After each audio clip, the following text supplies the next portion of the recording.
అందరికీ నమస్కారం. నేను మీ కిషోర్. ఈ రోజు మనం నంద్యాల జిల్లా మహానంది క్షేత్రంలో ఉన్నాం. స్వామివారిని దర్శనం చేసుకున్న తర్వాత, అమ్మవారిని దర్శనం చేసుకున్న తర్వాత నేరుగా బయటికి వెళ్లే వెసులుబాటు ఇక్కడ ఉంది. అయినప్పటికీ కూడా నేరుగా బయటికి పంపించకుండా భక్తుల్ని మొత్తం చుట్టూ తిప్పి పంపిస్తున్నారు. ఎందుకు పంపిస్తున్నారు అని చూస్తే ఇక్కడ నవగ్రహాల దగ్గర ఒక ప్లేట్ లో 9 దీపాలు ఉంటాయి. ఒక్కొక్క గ్రహం దగ్గర ఒక దీపం పెట్టాలి అని. ఆ దీపం పెట్టడానికి 50 రూపాయల వాళ్ళ దగ్గర 45 నుంచి 50 రూపాయల మధ్యలో ఛార్జ్ చేస్తా ఉన్నారు. ఎందుకు ఇదంతా జరుగుతుందంటే 56 లక్షల రూపాయల సంవత్సరానికి ఇక్కడ దీపాలు పెట్టుకోవడానికి దేవాదాయ శాఖ అనుమతి ఇచ్చింది. ఇక్కడ నేను ఏమంటున్నానంటే వాడికి దీపం పెట్టడం ఇష్టం లేదు, బయటికి వెళ్ళిపోతాడు. నీకేం బాధ? ఖచ్చితంగా దీపం పెట్టేంత వరకు వాడు వదలడా? నేరుగా బయటికి వెళ్లే అర్హత భక్తుడికి లేదా? హిందూ సమాజం స్పందించదనుకుంటున్నారా?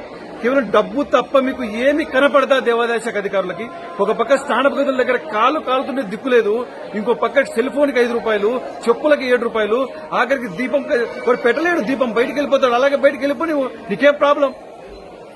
ఖచ్చితంగా దీపం పెట్టేంత వరకు చుట్టూ తిప్పి తిప్పి తిప్పి ఉచిత దర్శనానికి తిప్పుతావు, బయటికి వెళ్ళడానికి తిప్పుతావు. ఒకసారి సవరణ చేసుకోవాలి దేవాదాయ శాఖ అని తెలియజేసుకుంటూ జై హింద్.